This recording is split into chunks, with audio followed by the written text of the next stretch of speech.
네, 목동 배수시설 참사 당시 유일한 탈출구였던 방수문이 닫혀 있었습니다. 내부 수로에서는 열 수 없는 구조여서 작업자 3명이 물살을 피하지 못했는데요. 경찰은 이 탈출구를 막았던 현대건설 직원들의 행적을 되짚는 등 수사에 속도를 내고 있습니다. 자세한 내용 취재기자 연결해 알아보겠습니다. 이형원 기자.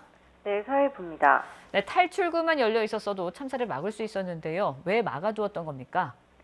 당시 이 문을 닫았던 현대건설 직원들은 2차 피해를 막으려고 했다는 건데요. 설비 보호와 감전 사고를 예방하기 위해 이 방수문을 폐쇄했다는 겁니다.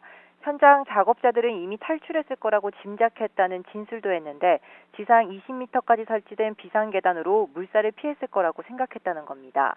하지만 경찰 조사 결과 현장 상황은 달랐던 것으로 드러났습니다. 이동식 비상계단이 있기는 했지만 지상까지 연결돼 있지 않았던 겁니다.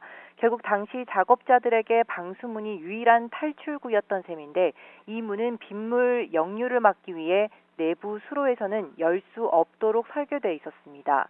특히 한꺼번에 6만 톤의 물이 터널로 쏟아져 내려온 데다 현장에는 구명조끼나 튜브도 비치돼 있지 않아 물살을 피할 방법이 없었습니다. 더구나 무전 중계기도 없어 피해자들은 위험 상황을 전혀 전달받지도 못했습니다. 네, 이 부분에 대해서 책임 소재 등을 밝히는 경찰 수사도 속도를 내고 있죠. 네, 경찰은 어제 1차 현장 감식을 진행했습니다. 과학수사대와 소방당국 등 관련 기관과 함께 현장을 직접 살핀 겁니다. 또 배수시설 통로에 설치된 CCTV도 확보했는데요.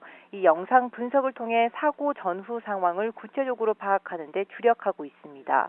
당시 고립된 피해자들과 나머지 직원들의 행적을 되짚어 이 방수문 폐쇄를 비롯해 어떤 점이 사고의 결정적 원인을 제공했는지 조사하고 있는 겁니다. 관련자 소환 조사도 이어가고 있는데요.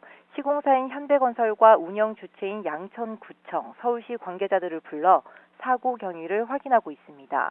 이들을 상대로 당시 수문을 제어할 책임자가 현장에 없었던 이유도 캐묻고 있는데 범죄 혐의점이 발견되면 업무상 과실치사 등으로 입건할 방침입니다. 지금까지 사회부에서 YTN 이영원입니다.